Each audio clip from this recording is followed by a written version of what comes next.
नमस्कार व्यूअर्स, मैं हूं अमीश देवगन और आप देख रहे हैं वीकेंड का सबसे भरोसेमंद कार्यक्रम ये देश है हमारा।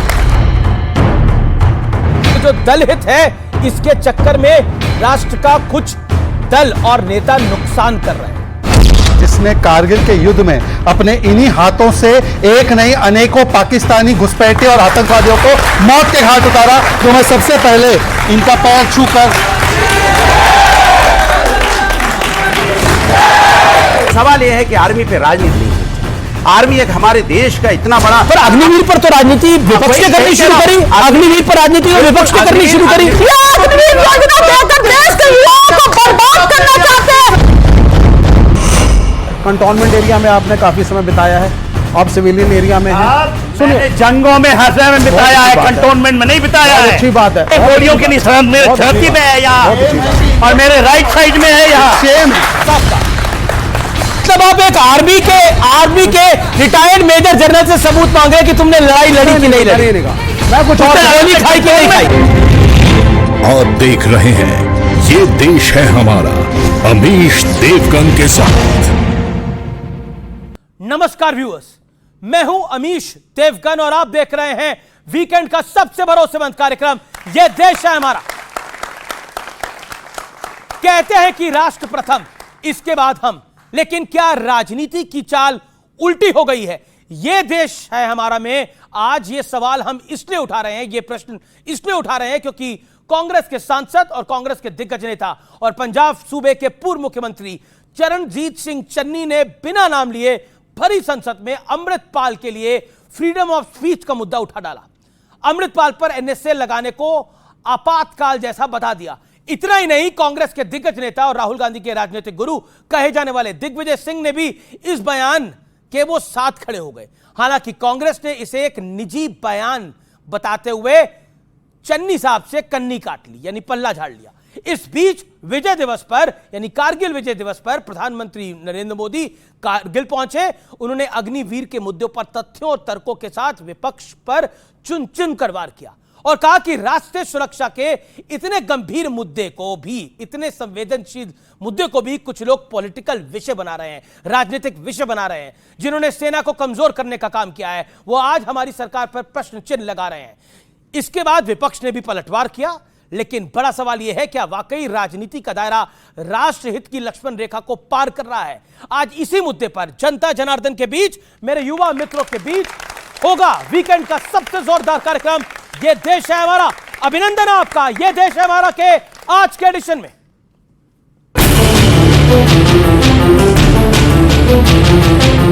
मौका था कारगिल विजय दिवस का और इस मौके पर प्रधानमंत्री मोदी ने विपक्ष पर राष्ट्र सुरक्षा को ताक पर रखने का आरोप लगाते हुए बड़ा वार किया।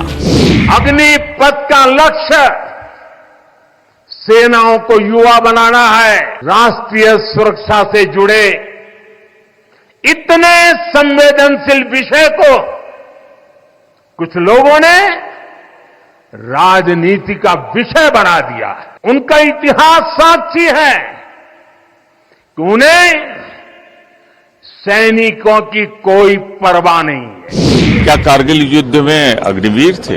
कारगिल युद्ध तो हमने जीता था भारत की विश्वविजयी सेना से, बहादुर सेना। 6 महीने की ट्रेनिंग के बाद इन अग्निवीर को सीमा पर खड़ा करना चीन और पाकिस्तान के सामने निर्दयता है, क्रूरता है। जवान नहीं मिसयूज करेगा, कोई और उनको मिसयूज करेगा। क्या ये सच नहीं हो सकता है? मैं जिस जगह से मैं आती हूँ वो माओइस्ट का एरिया है। कौन बच्चे जाते हैं माओइस्ट में? इन बच्चों का रक्षा कीजिए। दूसरी ओर राष्ट्रहित के मुद्दे पर संसद में भी जमकर घमासान हुआ। कांग्रेस सांसद चरणजीत सिंह चन्नी ने खालिस्तानी समर्थक अमृतपाल की तरफदारी क्या की, बीजेपी कांग्रेस पर हमलावर हो गई तो कांग्रेस ने बयान से पल्ला झाड़ लिया। 20 लाख लोगों द्वारा पंजाब में मेंबर पार्लियामेंट चुना गया और वो एनएसए लगाकर अंदर रखा हुआ है। आप गरीबी की बात कर रहे हैं? अगर सारे पंजाब से सबसे अमीर आदमी ये ना हो और सबसे करप्ट ना हो, मैं अपना नाम बदल दूंगा।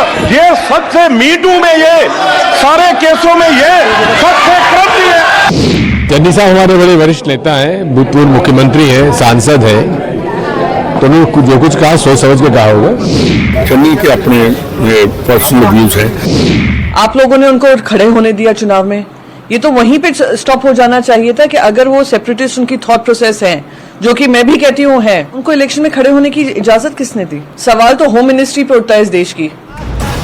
सवाल है कि राष्ट्रहित और राष्ट्र सुरक्षा जैसे मुद्दों पर कौन सियासत कर रहा है और कौन देश के साथ खड़ा है।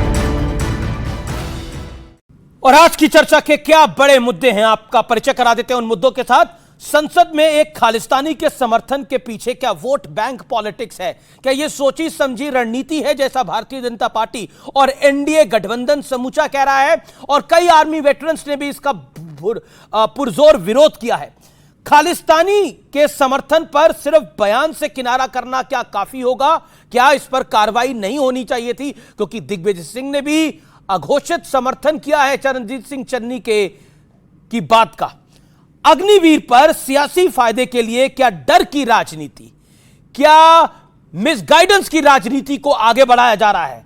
और क्या राष्ट्र सुरक्षा और राष्ट्रहित की कीमत पर दलहित को कौन साध रहा है? आज इन 4 प्रश्नों का हम जवाब ढूंढने का प्रयास करेंगे, चाहे वो झारखंड का विषय हो जिसमें आदिवासियों की संख्या कम हो गई है, चाहे वो चन्नी का बयान हो, चाहे वो प्रियंका गांधी वाड्रा का लेटेस्ट बयान हो ट्विटर पर, जिसमें उन्होंने सवाल खड़े करे हैं इजराइल पर, और वो भी कारगिल दिवस के दिन। जिस कारगिल के युद्ध में हमारा कौन साथ दे रहा था, यह जग जाहिर है। मेरे साथ मेरे युवा मित्र हैं, सबसे पहले तो जोरदार तालियां उनके लिए।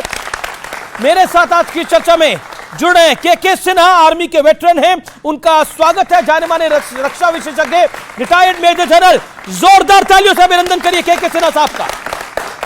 मेरे साथ है भारतीय जनता पार्टी के नेता प्रवक्ता शहजाद पूनावाला, जोरदार तालियों से उनका अभिनंदन है। मेरे साथ है डॉक्टर अनुराग भदौरिया, प्रवक्ता समाजवादी पार्टी के, उनका अभिनंदन है। मेरे साथ लेफ्ट के नेता हैं विवेक श्रीवास्तव जी, उनका अभिनंदन है। मेरे साथ राष्ट्रीय जनता दल की नेत्री हैं, प्रवक्ता हैं कंचना यादव, जोरदार तालियों से उनका अभिनंदन है। आप तमाम लोगों का स्वागत है। लेकिन राष्ट्रहित पर भारी है दलहित की बीमारी। इस चर्चा की जब मैं शुरुआत करता हूं तो शहजाद पूनावाला सवाल आपसे पूछते हैं, क्योंकि बीजेपी ने ही कहा है कि ये जो दलहित है इसके चक्कर में राष्ट्र का कुछ दल और नेता नुकसान कर रहे हैं। सबसे पहले अमीश जी, मैं आपका धन्यवाद देना चाहता हूं, आपने मुझे इस पैनल पर बुलाया और इस पैनल पर वो व्यक्ति हमारे साथ है जिसने कारगिल के युद्ध में अपने इन्हीं हाथों से एक नहीं अनेकों पाकिस्तानी घुसपैठे और आतंकवादियों को मौत के घाट उतारा। तो मैं सबसे पहले इनका पैर छूकर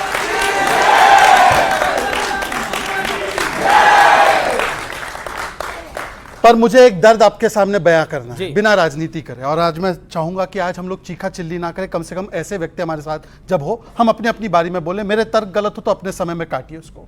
आपको पता है 2004 में जब यूपीए की सरकार आई तो कारगिल विजय दिवस को मनाने का कार्यक्रम बंद हो गया 2009 तक। और जब पूछा गया उनके सांसदों से कि कारगिल विजय दिवस क्यों नहीं मनाया जा रहा, इनके लिए हम लोग मनाते हैं, तो कहा गया कारगिल युद्ध ये देश का युद्ध नहीं था, ये एनडीए का युद्ध था।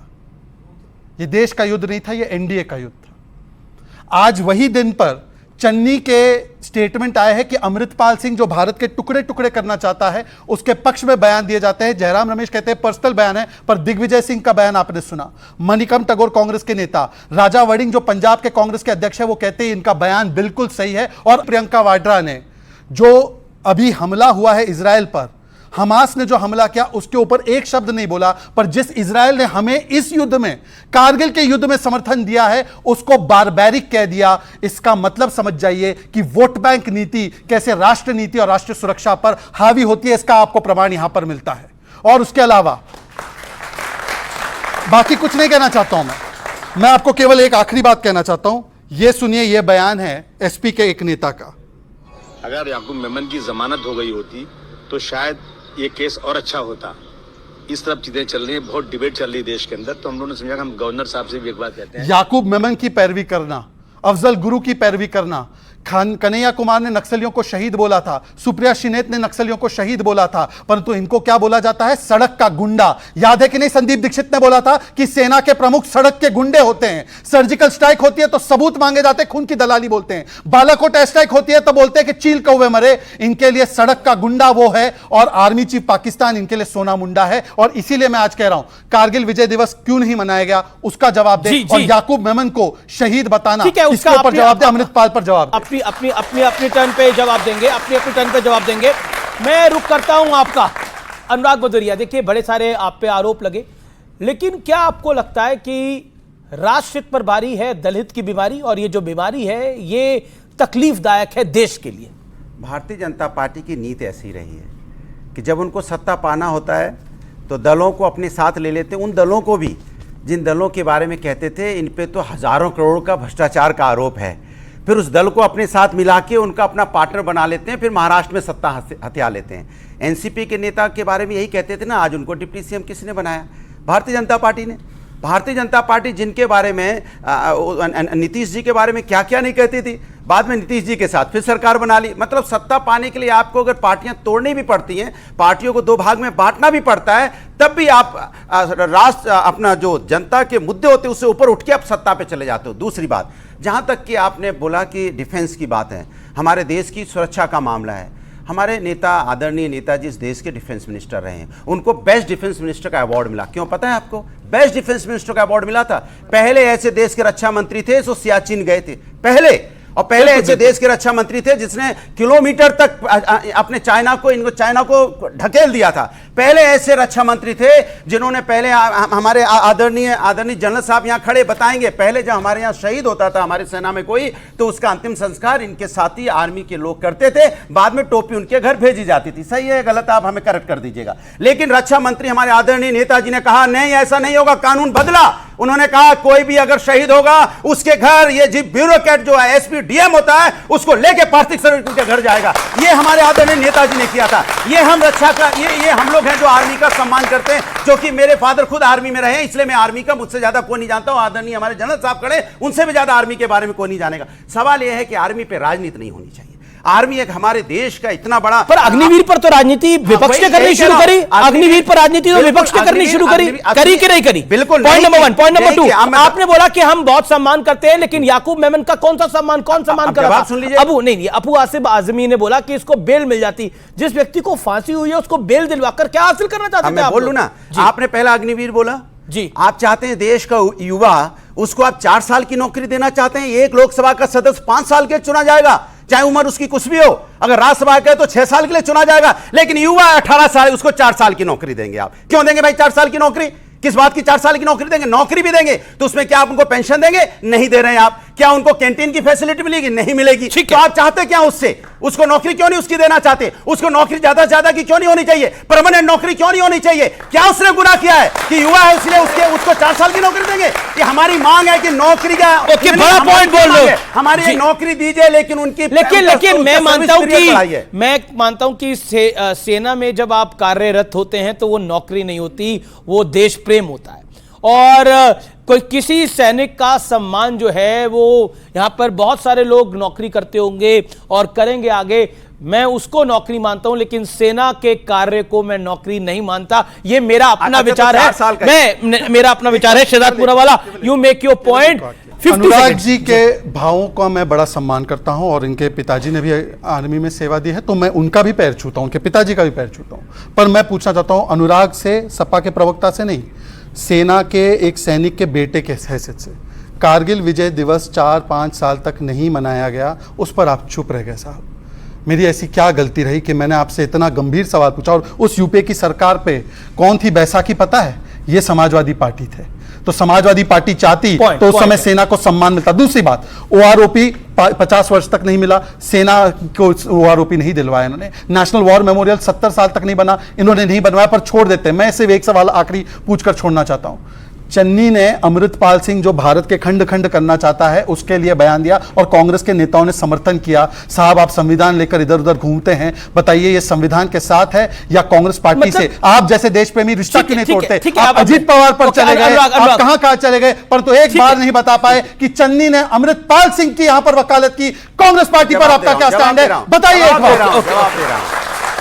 इस देश के अंदर में वहां पर विरोध सिर्फ बीजेपी के नेताओं ने करा, एनडीए के नेताओं ने करा, समाजवादी पार्टी के सांसद भी बैठे थे, उन्होंने विरोध क्यों नहीं करा? चन्नी की बात बोल तो रहा हूं, इस देश किससे चलेगा? संविधान से, बिल्कुल, न्यायपालिका से, बिल्कुल। जब देश संविधान न्यायपालिका से चलेगा तो आपने जब वो नॉमिनेशन करने जा रहा था, आपने क्यों उसको अलाउ किया? संविधान अगर संविधान सम्मत नहीं है, ऐसा व्यक्ति जो व्यक्ति देश के लिए खतरा है, उसको नॉमिनेशन करने क्यों दिया गया? मेरा सीधा सा सवाल है, उसका जवाब क्यों नहीं? जरा बताइए। ठीक है, जवाब बड़ा पॉइंटेड सवाल है, बड़ा पॉइंटेड सवाल है। कि सरकारों का इसमें हस्तक्षेप नहीं होता, इलेक्शन कमीशन का होता है। बधाई बोलने की हमने एक तय किया था कि हम एक दूसरे के बीच में नहीं बोला। बधाई तो इसको अबू आजमी को दीजिए, याकूब को बेल दिलवा रहे थे, उनको बधाई दे दीजिए। ऐसे सिमी पर जब प्रतिबंध लगा, सुप्रीम कोर्ट का प्रतिबंध लगा, ये देखिए स्टेटमेंट मैं आपको दिखाता हूं। सिमी पे प्रतिबंध लगा तो लालू जी और मुलायम सिंह यादव जी ने उसको नकारा। ये कह रहे प्रतिबंध नहीं लगाते। आखिरी बात इन्होंने कहा मुलायम सिंह यादव देश के one of the best defence ministers थे। मैं मानता हूं, हमने तो पद्मा अवार्ड भी दिया। आपको पता है उन्होंने चीन के सामने एक स्टैंड लिया। सुन लीजिए सर, चीन को नंबर 1 दुश्मन कहा था मुलायम सिंह यादव ने। इंडिया अलायंस में लेफ्ट भी है। इंडिया अलायंस भारत रत्न क्यों नहीं दिया? सब देंगे आपने। आपकी उम्मीद हमसे ही है, आपकी उम्मीद हमसे ही अच्छी बात है, आपकी उम्मीद हमसे ही अच्छी बात है। सुन लीजिए, हुआ अब आपने बोला अनुराग जी, मैंने कहा कि चीन को मुंह तोड़ जवाब देना है जी। लेफ्ट का मैनिफेस्टो में दिखा रहा हूं, लास्ट पॉइंट पे लिखा है complete elimination of nuclear weapons from India. चीन के लिए नहीं बोल रहे, दूसरे देश पाकिस्तान के लिए नहीं बोल रहे, भारत के न्यूक्लियर वेपन समाप्त हो जाए, यह कहकर आप चाइना को स्टॉन्ग करेंगे। बोलिए आपका स्टैंड क्या है? ओके, विवेक को मैं मौका दूंगा, एक बार बोलिए। लेकिन कंचना यादव, जब अमृतपाल सिंह के बारे में ये शब्द बोले गए देश के सदन के अंदर, तो मैं पूछ रहा हूं कि इंडिया अलायंस के भी तो कई सांसद वहां बैठे थे, किसी ने विरोध क्यों नहीं करा? मतलब आप संविधान की बात करते हैं, आप कहते हैं फ्रीडम ऑफ स्पीच होनी चाहिए, अमृतपाल सिंह की फ्रीडम ऑफ स्पीच होनी चाहिए, जो भारत के लिए खतरा है, जिसमें एनएसए लगा हुआ है, उसके लिए फ्रीडम ऑफ स्पीच होनी चाहिए। और फिर सवाल खड़ा होता है कि जब आप संविधान और संविधान के दायरे की बात करते हैं तो आपकी बात पे कैसे विश्वास करे कोई? रुकिए, मैं अभी बहुत इन्होंने चाइना पे चिल्लाया, इतना चिल्लाया, टिकटॉक बैन करेंगे ये, लेकिन अभी इकोनॉमिक सर्वे में उसके बाद इन्होंने कहा है कि चाइना का मैन्युफैक्चरिंग जो है इंडस्ट्री यहाँ पर इन्वेस्ट कर सकती है। बताइए, अभी तक टिकटॉक बैन कर रहे थे और जब देश का हालत एकदम खस्ता कर दिया तो चाइना से ये इन्वेस्टमेंट मांग रहे हैं, एफडीआई मांग रहे हैं। इनको इस बात का शर्म नहीं आती। खैर, लेकिन मैं इस बात पर आना चाह रही हूँ, जब हम अग्निवीर पर बात करते हैं, अग्निपथ पर बात करते हैं, तो 3 पार्टीज इन्वॉल्व होती। पार्टीज मतलब पॉलिटिकल पार्टी नहीं, पहला जो जिनको रिक्रूट करना है, दूसरा जो आर्मी है और तीसरा जो गवर्नमेंट है। इसमें ना आर्मी खुश है और जिसको ना रिक्रूट होना है, जो स्टूडेंट है ना वो खुश है। बस कौन खुश है? मोदी जी खुश है। मतलब एक लोग खुश है, इसलिए अग्निवीर स्कीम चलनी चाहिए, इसलिए अग्निपथ स्कीम चलनी चाहिए। बस एक लोग खुश है। आप अग्निवीर के खिलाफ बोल दो, स्टूडेंट अग्निवीर के खिलाफ बोल दे तो राष्ट्र हित के खिलाफ हो गया। कैसे भाई? हर बात को मोदी जी राष्ट्र हित से क्यों जोड़ते हैं? राष्ट्र हित के बारे में यहाँ पर बैठे बच्चे भी उतना ही सोचते हैं जितना मैं सोचती हूँ, ये भी उतना ही सोचते हैं, मोदी जी भी उतना ही सोचते हैं, लेकिन वो अपने आप को राष्ट्र हित के प्रोटेक्टर जो मानते हैं ना, वो नहीं है। बच्चों से बात कर लीजिए, एक सर्वे करा लीजिए, और हुआ है बिहार में चले जाइए, वेस्टर्न यूपी में चले जाइए, ईस्टर्न यूपी में चले जाइए, जो ट्रेनिंग ग्राउंड है अग्निवीर का सब खाली हो चुका है। और आपने एक बात सही कही कि आप नौकरी की तरह नहीं मानते हैं अग्निवीर स्कीम को, हम भी नहीं मानते हैं नौकरी की तरह, क्योंकि उसमें जज्बे से जाते हैं। लेकिन जब जज्बे से जाते हैं तो ये एक्सपेक्ट करते हैं कि उनकी फैमिली के सिक्योरिटी हो, उनकी फैमिली को पेंशन मिले, उनकी परिस्थिति में उनके बच्चे को पेंशन मिले, उनके माता पिता का ख्याल रखा जाए। इस सब को पूरी तरह से इन्होंने हटा दिया। लेकिन मेरा प्रश्न ये है कि आपको हर चीज का बहुत ख्याल है, और अमृतपाल सिंह का जब समर्थन भरी सदन में किया जा रहा था, मैंने जो प्रश्न पूछा उसके विरोध में इंडिया अलायंस के सांसद क्यों नहीं खड़े हुए? अगर इंडिया अलायंस की बात छोड़िए, आरजेडी के सांसद ही खड़े हो जाते। ठीक है, 1 2 3 सांसद तो यही लोकसभा के अंदर, लेकिन क्या जी आपका सवाल बिल्कुल करेक्ट है। पहला आंसर इसका यह है कि जब ईसीआई कोई अलग नहीं है, प्रधानमंत्री को नोटिस नहीं दे सकी, उसके पास इतनी हिम्मत नहीं है, तो प्रधानमंत्री के कहने पर वो रिजेक्ट भी कर सकती थी। और दूसरा, जब कांग्रेस के लोगों ने कह दिया कि उनका इंडिपेंडेंट बयान है, नहीं, मैं पूछा हूं सदन में अमृतपाल सिंह के लिए कहा जा रहा था कि फ्रीडम ऑफ स्पीच होनी चाहिए अमृतपाल सिंह की, तो यही संविधान की रक्षा है। आप लोग जो संविधान और रिजर्वेशन को खत्म करने की बात कर रहे थे वो यही था क्या? जी ओके मैं कारगिल युद्ध के हीरो के सिन्हा साहब के पास जाना चाहता हूं और फिर विवेक जी आपके पास आना चाहता हूं। सर, सबसे पहले तो आपको नमस्कार, जय हिंद, वंदे मातरम। और मेरा प्रश्न यह है कि जब हम विजय दिवस मना रहे हैं, कारगिल विजय दिवस मना रहे हैं, उससे एक दिन पहले, एक दिन बाद जो कुछ हो रहा है देश के अंदर, उसको देखकर आपको अच्छा तो बिल्कुल नहीं लग रहा होगा। जिस तरह से अमृतपाल सिंह की वकालत हुई, जिस इजराइल ने हमें कारगिल में मदद करी, उसको जेनोसाइड की बात की गई प्रियंका वाड्रा द्वारा, क्या कहना चाहते हैं आप? तो जितने भी हमारे शहीदों की, जिनकी चिताएं जल चुकी हैं, वो ठंडी भी हो गई हैं मगर आज भी सुलग रही हैं। जो 1050 घायल जवान थे और 500 जो शहीद हैं, उनको मैं श्रद्धांजलि देना चाहता हूं आपके द्वारा, और आपके लोगों और सब मेरे ख्याल से मेरे साथ सब रहेंगे इसके लिए। आपका जो सवाल है, 25 साल बाद, मैं 25 साल पहले दिल्ली में ही था और मेरी बटालियन में कमांड कर रहा था एज ए कर्नल, और मेरी बटालियन को एयरलिफ्ट किया गया कारगिल वॉर के लिए। ये तारीख है 2 मई और 5 मई से कारगिल युद्ध शुरू हुआ, 8 मई को डिक्लेयर हुआ जी। और मेरे जवान, मेरे ऑफिसर और मारे गए, हमने बहुत अटैक डाला। हम तो पाकिस्तान के अंदर भी गए और उसके बाद हमने ये सोचा था कि शायद दुनिया बदल जाएगी। आपने अमृतपाल का बात किया, मैंने आज से 84 में मैं कैप्टन हुआ करता था, मैं कर्नल था जब ऑफ विजय हुआ और कारगिल में गया। 84 में मैं पंजाब के अंदर था और जो खालिस्तान का उस समय का स्वरूप मैंने देखा है और जज्बात, मैं सिख रेजिमेंट को बिलोंग करता है, एक सिख का ये मैं देखता हूं, एक बैठा हुआ है, मैं उस रेजिमेंट को बिलोंग करता हूं, उनकी जज्बे को पहचानता हूं। आपने जो बात कही 25 साल बाद, तो मेरे अंदर से रोना आता है। आपने पूछा ना आप कैसे फील करते हैं, कुछ नहीं बदला है, कुछ नहीं बदला। बदलता क्या दिख रहा है मुझे कि देश के बंटवारे के लिए जो पुराने हम सोचते थे कि कुछ लोग इस देश के अंदर दुश्मन हैं, वो आज भी पनप रहे हैं, वो भी आवाज खड़ा कर रहे हैं। आपने बोला था कि हमारे को जो जंग लड़नी पड़ेगी वो 2.5 फ्रंट्स पे लड़नी पड़ेगी, और उन्होंने देश के इंटरनल फ्रंट की बात कर रही थी। जी हाँ, जो सीडीएस रहे वो, और सीडीएस ने बात की, वो दिखता है आज। और किस लिए दिखता है अमित जी?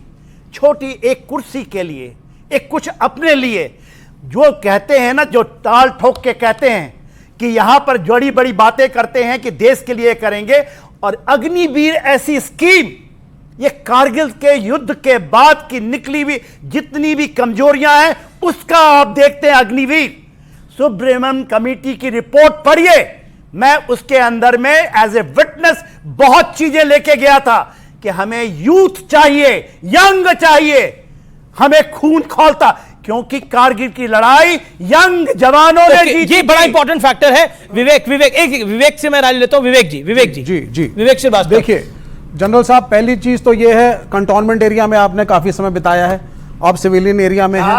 मैंने जंगों में हर समय में बिताया है, कंटोनमेंट में नहीं बिताया है। अच्छी बात है। मैंने अपने 37 साल काल में चाहे तो इंसर्जेंसी लड़ी है, और देश में और विदेश में हमने जंगें लड़ी, विदेश में भी लड़ी है मैंने। सर, इनको इन पे गोलियों के निशान भी हैं। अगर आप देखें, गोलियों के निशान मेरे छाती में है यहाँ, और मेरे राइट साइड में है यहाँ। सेम है, ये सर्जिकल स्ट्राइक का भी प्रूफ और इसका भी प्रूफ। पहली चीज जनरल साहब, मतलब आप एक आर्मी के रिटायर्ड मेजर जनरल से सबूत मांग रहे हैं कि तुमने लड़ाई लड़ी कि नहीं लड़ी?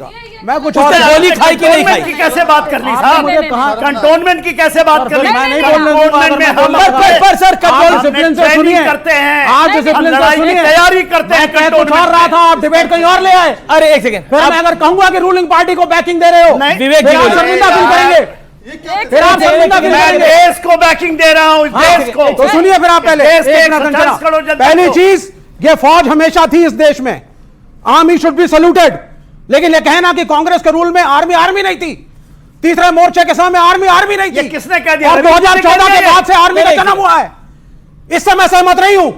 आर्मी का पोलिटिसाइजेशन गलत है, और ये कहना कि 2014 के बाद देशभक्त पैदा हुए आर्मी में, यह भी गलत है। अगर आपने सर्विस करी थी कांग्रेस के टाइम में, तीसरे मोर्चे के टाइम में, उस समय भी आर्मी के रूल को आपको सैल्यूट करना चाहिए। किसी ने नहीं बोला कि आर्मी नहीं थी कि नरेंद्र मोदी जब आए तब किसने से बोला? आप इतना गुस्सा हो रहे हो और इतना तमतमा रहे हैं, पर मेरा प्रश्न ये किसने बोला कि कांग्रेस की सरकारों में आर्मी नहीं थी, लेफ्ट फ्रंट की सरकारों में आर्मी नहीं थी? आर्मी थी, है और रहेगी।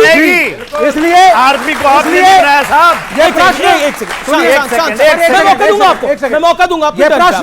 ये प्रश्न इसलिए मैंने उठाया क्योंकि 2014 के बाद एक नैरेटिव बनाया है इस पार्टी ने, जिसके प्रवक्ता बैठे हैं, जिन्होंने डिबेट के शुरू में भी फिर शुरू कर दिया कि बीजेपी को छोड़ के साहब इस देश में किसी पार्टी ने कोई योगदान ही नहीं दिया, सब देशद्रोही हैं, सब चाइना के एजेंट हैं, सब दलाल हैं।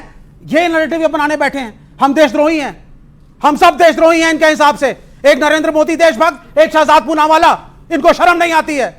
देश में पार्लियामेंट है, इलेक्ट होकर के आती है, और आप जो इलेक्शन कमीशन के थ्रू रजिस्टर्ड पार्टीज हैं, आप उनको कहते हैं कि साहब आप सब अच्छा, अमृतपाल पर आपका क्या स्टैंड है? मेरा तो ये स्टैंड है सर, जो पांव छूते हैं ना, उनसे थोड़ा सा जेब को बचाइएगा, वो पांव छूते छूते कहीं जेब का बटुआ ना निकाल ले।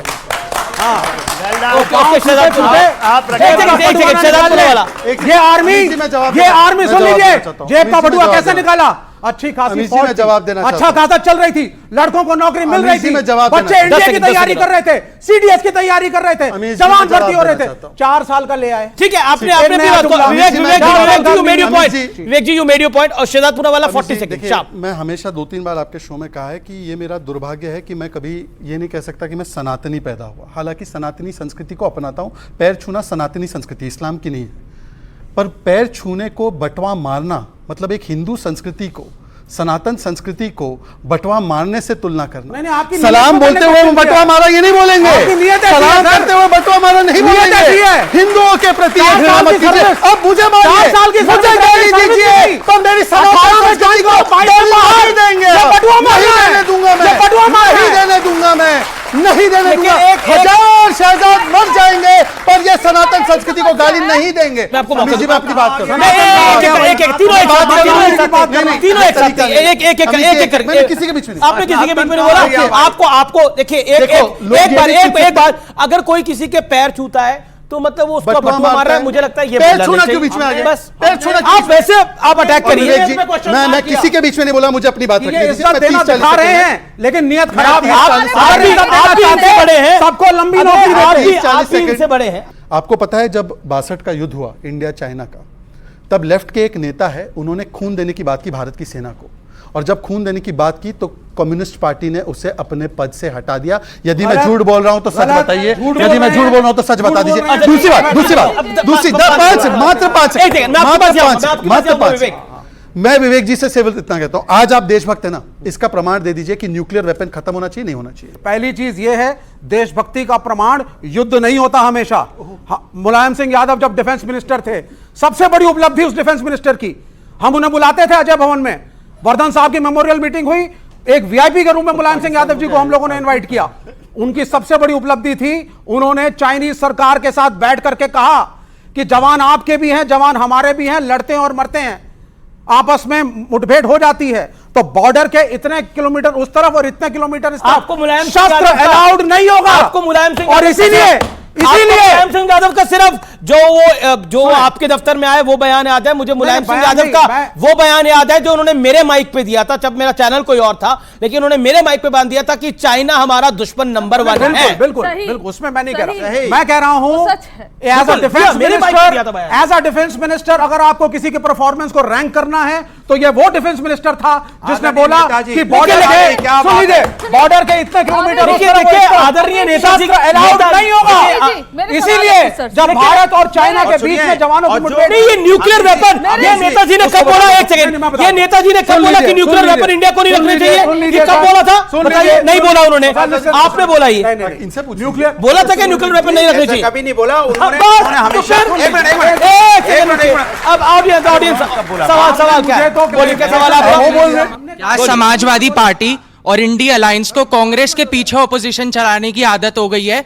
क्योंकि अगर वो अपने आप को इतना नेशनलिस्ट मानते हैं तो क्यों चन्नी जी के एक सेपरेटिस्ट बयान पे एक स्ट्रॉन्ग एक्शन की डिमांड नहीं करते कांग्रेस? ओके, ये अच्छा, ये सपा से डिमांड सवाल है और जवाब। देखिए मजेदार बात आपको बताएं, सुनिए मजेदार बात आपको बताएं, भारतीय जनता पार्टी की जो सरकार है इसे कुछ नहीं करना है। ये सब जब कुछ नहीं करती है तो कह रहे विपक्ष क्यों नहीं मांग करती है? विपक्ष मांग क्यों नहीं करती है? जब विपक्ष मांग करती है, अरे विपक्ष वाले हंगामा करते हैं पार्लियामेंट के अंदर में। अरे भैया तुम चाहते क्या हो? सत्ता में तुम हो, अगर तुमको लगता है कोई चीज गलत है, संविधान के खिलाफ है, कार्रवाई कीजिए। किसने आपको रोका है? रोने की आदत क्यों? सरकार है कि रोने वाली सरकार है? विपक्ष से मांग करेगी, विपक्ष कहेगा तुम ये काम करो, काम मत करो। हम तो कहते हैं कि आप अग्निवीर योजना बंद करो, मान गए मेरी बात? हम तो कहते हैं करो, मान गए मेरी बात? सवाल पूछ रही है सर, उन्हीं को मैं कह रहा हूं। पूनेवाला जी ने कहा कि 1962 युद्ध का जो छेड़ा है सर, उसमें 114 जो यादव लोक कमेटी के खत्म हुए थे, शहीद हुए थे, लेकिन उनके सम्मान के लिए आई रेजिमेंट क्यों नहीं बनाई जाती? आप उसको क्यों नहीं लेते सर? सेना को यादव और जातियों में मत बांटो। मैं आपका पैर छू लेता हूं, यादव जातियों में बांटेंगे, सेना को जातियों में बांट देंगे। आप सेना को जातियों में मत बांटिए, सेना को धर्म में मत बांटिए, सेना को जातियों में मत बांटिए। सेना को धर्म और जाति में, ये बीमारी है क्या? ये बीमारी है क्या? एक सेकंड अहिर रेजिमेंट बनाने की मांग हो रही है और ये मांग आज की नहीं है। अगर आपको अहिर रेजिमेंट से दिक्कत है तो आप बोलिए, आपको अहिर रेजिमेंट से दिक्कत है, आप यादव से क्यों बोला? आपको अहिर रेजिमेंट से दिक्कत है, आपको उनके शहादत से दिक्कत है, आपको उनकी कुर्बानी से दिक्कत है, आपको उनके देश प्रेम से दिक्कत है, आपको उनके राष्ट्र प्रेम से दिक्कत है, इसलिए आपने बोला ऐसा। आपको अहिरों से दिक्कत है, आपको अहिर रेजिमेंट से दिक्कत है। नहीं, जैसे वो कह रहे जैसे सिख रेजिमेंट है, जैसे गोरखा रेजिमेंट है, जैसे कमाऊ रेजिमेंट है, वैसे यादव रेजिमेंट होनी चाहिए, ये प्रश्न है। देखिए ऐसा है कि भारत की सेना में एक ही रेजिमेंट है और वो है भारत की रेजिमेंट। सब लोग भारत माता की जय बोलकर निकलते हैं और कुछ नहीं बोलकर निकलते हैं। और मेरी बात सुन लीजिए। जो शहीद, प्लीज कंचना जी, मैंने आपके बीच में नहीं बोला। यहाँ पे भी जातिगत जनगणना करा देंगे, आर्मी में भी जनगणना हो जाएगी। सुन लीजिए, मैं एक रिक्वेस्ट करता हूँ। जो सवाल उस लड़के ने, ग्रीन शर्ट ने पूछा, वो इसलिए प्रासंगिक है अनुराग भाई, इसलिए क्योंकि ये है राहुल गांधी का बयान। पार्टी का नेता चाहे कुछ भी हो जाए, आपको आतंकवादी के घर में नहीं मिल सकता है। ये राहुल गांधी ने कहा था पंजाब में कि कांग्रेस पार्टी का नेता आतंकवादी के घर में नहीं मिल सकता। आम आदमी पार्टी पर हमला करते हुए आज आम आदमी पार्टी भी इनके साथ, और चन्नी जी अमृतपाल की वकालत कर रहे हैं। एक को जवाब नहीं है, एक को जवाब नहीं है। इस देश का देखो, भारतीय जनता पार्टी सरकार में उसका दुर्भाग्य देखिए। 1962 की बात होगी, हम कहते हैं कि बेटा रोजगार दे दो, उसका वीडियो नहीं सुनाएंगे। हम कहेंगे महिला पर अत्याचार होगा, उसका वीडियो नहीं सुनाएंगे। हम कहेंगे टमाटर या महंगाई बढ़ गई, उसका वीडियो नहीं सुनाएंगे। हम कहते हैं छात्रों का पर्चा लीक हो रहा, उसका वीडियो नहीं सुनाएंगे। अरे हम तो अच्छी अच्छी बातें करते, सुनाओ ना वीडियो, सुनाओ वीडियो आप। कि हम यहाँ नहीं, हम मांग कर रहे हैं कि देश में महंगाई ज्यादा है, हम मांग कर रहे हैं कि देश के अंदर बेरोजगारी ज्यादा है, हम मांग कर रहे हैं कि देश के ऑडियंस के सवाल, जो कुछ लोग सवाल हाथ खड़ा करें, जिन्होंने सवाल क्या है? एक सवाल यहाँ पे बहुत अनटच रह गया कि 2004 से 2009 के बीच में जब यूपीए की सरकार थी तो सही वो जो हमारे जो सिपाही शहीद हुए थे उनकी श्रद्धांजलि क्यों नहीं बनाई गई कारगिल दिवस पे? ये एक सवाल रह गया, इस पे विवेक क्या जवाब है? और जो यूपीए की सरकार आई पहली, वो आपके समर्थन के साथ आई, आपकी 60 सीटें थी। सबसे क्यों नहीं? क्या कारगिल विजय दिवस एनडीए का था? बीजेपी का था, अटल बिहारी वाजपेयी का था, लाल कृष्ण आडवाणी का था, जॉर्ज फर्नांडिस का था। सिर्फ ऐसा कुछ नहीं है। सबसे पहले ये जो चन्नी जी के ऊपर ये इलेक्शन कमीशन ये जो बोल रहे हैं उस कमेंट में मैं उसका जरा क्लैरिफिकेशन दे दूं।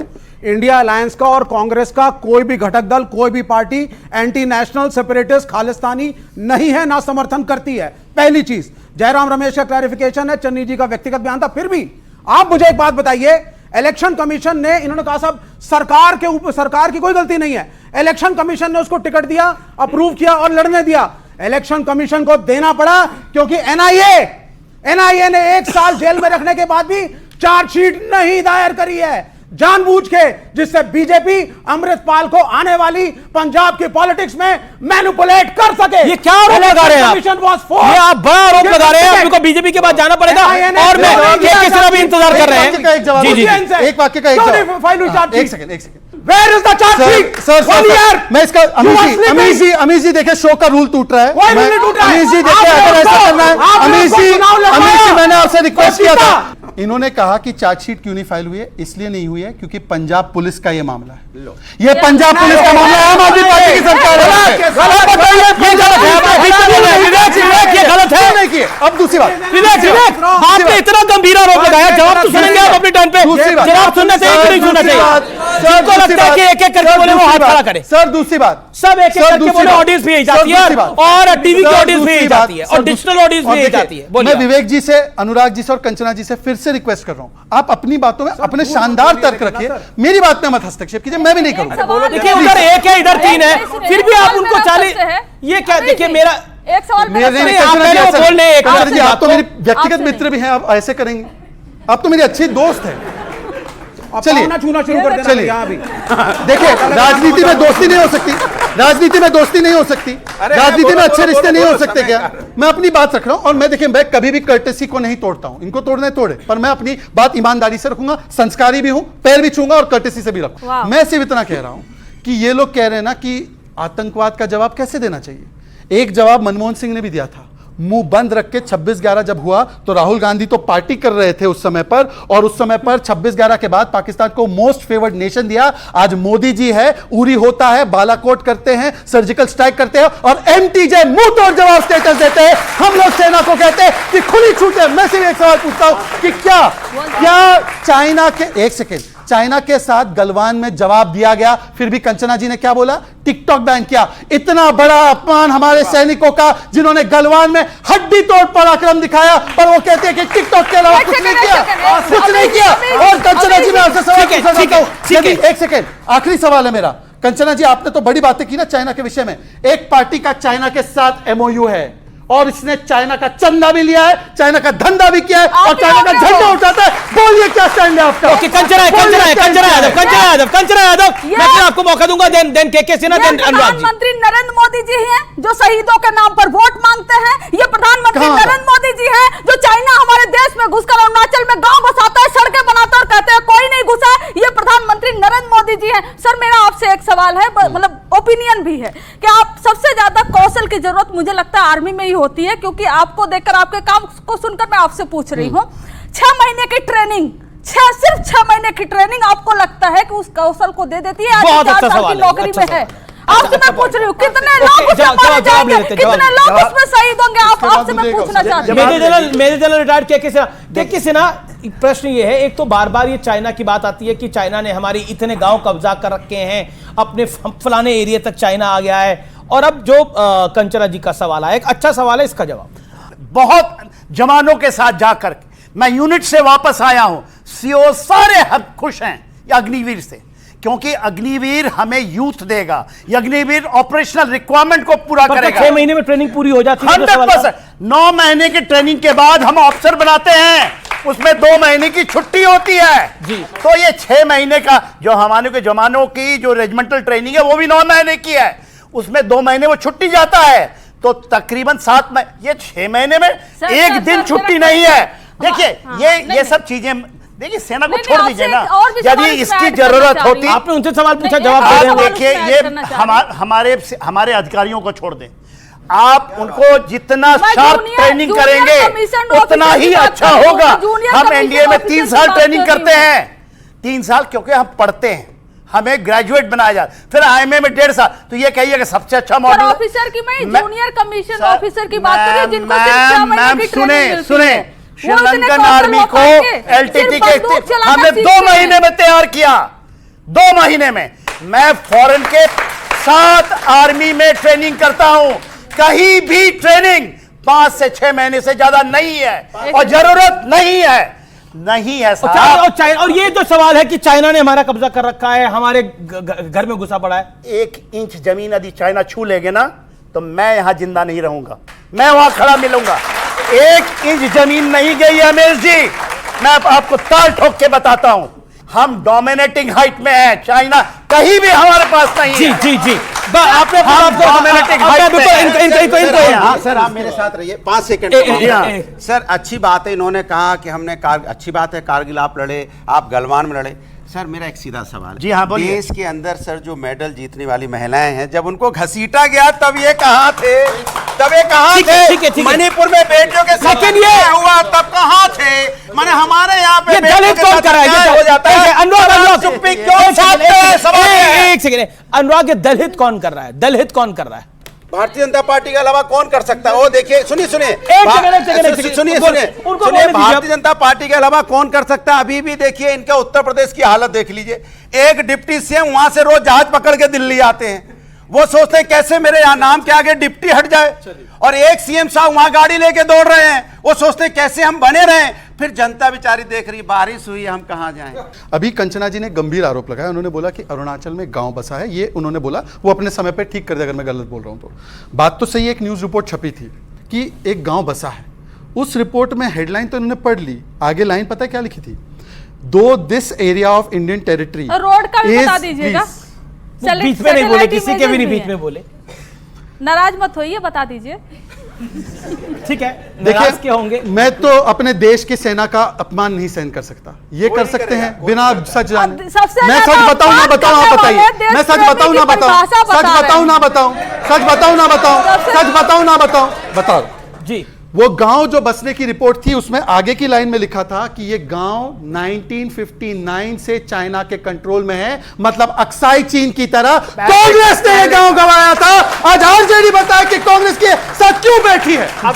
नहीं मेरा भाई, अग्निवीर जब आया स्कीम ये लॉन्च हुई, और सर आप बीच में मत बोलिएगा, कौन थे 3 चीफ जिन्होंने इसको अप्रूव किया? नाम बताइए इनको। 3 चीफ के नाम, आज के 3 चीफ के नाम नहीं पता। आज अगर ये 3 चीफ के नाम बता दे। एक सेकंड अभी से आने दीजिए, मेरी बात आने दीजिए। अग्निवीर पे ये लोग सवाल उठा रहे हैं, मैं सवाल एक सेकंड मैं बोलूं या ना बोलूं? मैं बोलूं या ना बोलूं? मैं बोलूं या ना बोलूं? मैं बोलूं या ना बोलूं?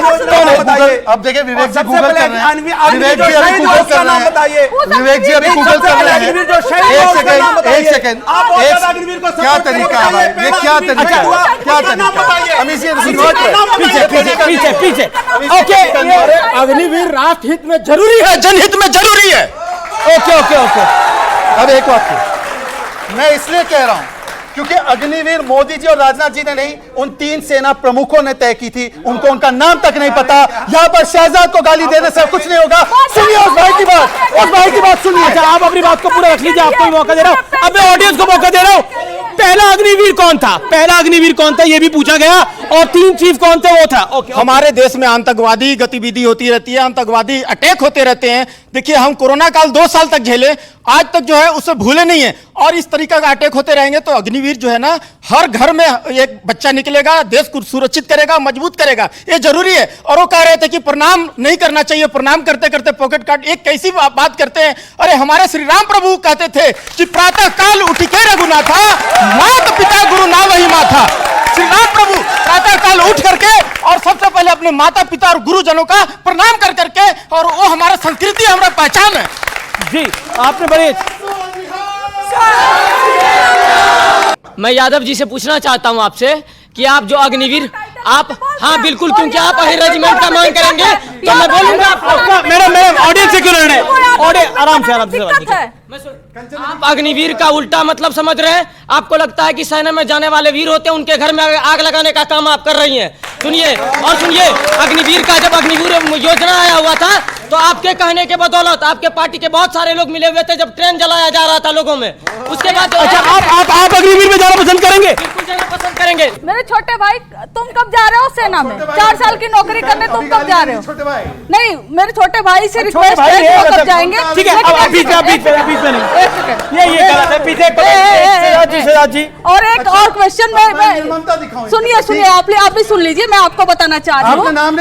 वहाँ बोलते हैं कि अग्निवीर से निकल जाने के बाद आपको सरकारी नौकरियों में छूट मिलेगी, वैसा वो कहते हैं कि अन्य नौकरियों में जाओ। अन्य नौकरियां तो खत्म हो रही है, कहाँ जाओगे? वो वर्बली बोल दिए कि आपको लोन के लिए सर्टिफिकेट मिलेगा। कई डॉक्यूमेंट में लालू के बेटों के अलावा नौकरी दे दो ना फिर। ये गद्दार है, ये देश के युवाओं के लिए गद्दार है। ये अग्निवीर योजना देकर देश के युवाओं को बर्बाद करना चाहते हैं, देश के युवाओं का करियर बर्बाद करना चाहते हैं, देश के युवाओं की जिंदगी बर्बाद करना चाहते हैं। 75 साल के मोदी प्रधानमंत्री रहेंगे, 75 साल के मोदी प्रधानमंत्री रहेंगे, लेकिन 22 साल का युवा बेरोजगार रहेगा, रोड पर घूमेगा।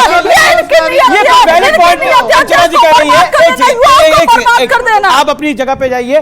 केरला में हमास के चीफ को वहां पे मंच भी दिया गया और ये केटी जलील इनके नेता है, उन्होंने कहा हमास टेररिस्ट नहीं है। ये देख लीजिए, कोई भी बच्चा आकर पढ़ लीजिए। बेटी आ जाओ, बच्चे आ जाओ, एक बार पढ़ लो, चेक कर लो। मैं सही बोल रहा हूँ, आप सही बोल रहे हैं। केटी जलील इनके मंत्री ने बोला हमास नहीं है, टेररिस्ट ऑर्गेनाइजेशन। पढ़ लीजिए, पढ़ लीजिए, एक बार से पढ़ लीजिए, पढ़ लीजिए। हमास को क्लीन चिट दी, हमास को वो। अरे आपका लेफ्ट के लिए आप बोल रहे हैं, कम्युनिस्ट पार्टी को बिहार में ये लोगों ने खत्म किया। गोडसे का समर्थक कांग्रेस में, गांधी जी का गांधी परिवार, गांधी परिवार, महात्मा गांधी का हत्यारा कौन? महात्मा गांधी का हत्यारा कौन? देखिए ये महात्मा गांधी का गांधी परिवार, क्योंकि इनके संगठन से आने वाला व्यक्ति उसका नाम कैसे लेंगे जो यहाँ पीट रहे हैं राष्ट्रवाद का झंडा उठाए घूम रहे हैं। इनकी पार्टी में है साल तक आरएसएस ने तिरंगा तिरंगा तिरंगा यहाँ पर कई लोग तिरंगा उठाइए, तिरंगा उठाइए। ये झंडा ऊंचा रहे हमारा, यही हमारा नारा होना चाहिए। ये झंडा ऊंचा रहे हमारा, यही हमारा नारा होना चाहिए। और इससे बड़ा नारा कोई नहीं हो सकता। ये झंडा ऊंचा रहे हमारा, यही हमारा एक नारा होना चाहिए। और राष्ट्रहित की सुरक्षा हम सबका कर्तव्य होना चाहिए। सिर्फ पॉलिटिकल पार्टियों का काम नहीं है राष्ट्रहित की रक्षा करना, हर देशवासी का काम है। कि हम बार बार ये कहते हैं कि पॉलिटिकल पार्टियां आएंगी जाएंगी, ये देश है, रहेगा और आदिकाल से है, आगे भी रहेगा।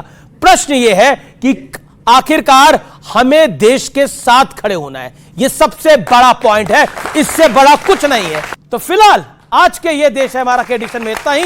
आपको मेरा नमस्कार, जय हिंद, वंदे मातरम।